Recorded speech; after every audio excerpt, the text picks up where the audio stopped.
రాష్ట్రంలో గడిచిన 5 ఏళ్లలో వైసీపీ ప్రభుత్వం చేసిన పాపాలే తాగునీటి సరఫరా విషయంలో శాపాలై ప్రజల్ని ఇబ్బంది పెడుతున్నాయని ఆవేదన వ్యక్తం చేశారు మాజీ మంత్రి Telugu Desam party senior MLA Prathipati Pullarao. కీలకమైన తాగునీటి ప్రాజెక్టులను పడకేయించడం, కనీసం నీటి నాణ్యతా పరీక్షలు పట్టించుకోకపోవడం వల్లనే ఇప్పుడు సమస్యలు ఒక్కొక్కటి వెలుగులోకి వస్తున్నాయన్నారు.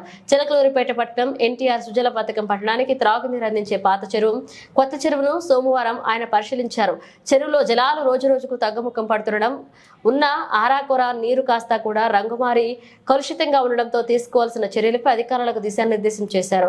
ఇక ప్రస్తుతం చెరువుల్లో ఉన్న నీరు 23 రోజులలోపు అవసరాలకే సరిపోతాయని, అంతలోపు ప్రత్యామ్నాయాలు కూడా అన్వేషించాలన్నారు.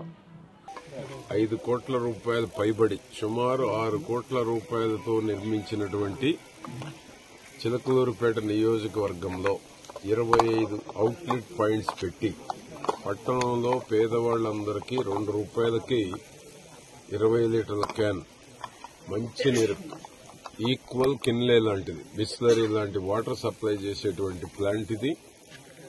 ఎన్టీఆర్ సుజలా స్రవంతి 5 ఏళ్లుగా పాడుపెట్టారు. ఎందుకంటే రాజకీయాలు తెలియనటువంటి వాళ్ళు రాజకీయాల్లోకి వస్తే, ప్రజల సమస్యలు తెలియనటువంటి వాళ్ళు రాజకీయాల్లోకి వస్తే, ప్రజల మీద ఏమాత్రం ప్రేమ లేకుండా దోచుకోవడమే ధ్యేయంగా వచ్చినటువంటి రాజకీయ నాయకులు వస్తే చిలకలూరుపేటకి ఏ గతి పట్టిందో గత 5 ఏళ్లుగా చూశారు. దానిలో ఒక భాగం ఈ ఎన్టీఆర్ సుజలా స్రవంతి. ఏం అవసరం? కొత్త ప్లాంటు వారు రాబోయే కొద్ది రోజుల ముందే ప్రారంభించాం. 25 అవుట్లెట్ల ద్వారా సరఫరా చేశాం మంచినీరు. అంటువ్యాధులు రాకుండా పేదవారికి సురక్షితమైనటువంటి మినరల్ వాటర్ అందించాం.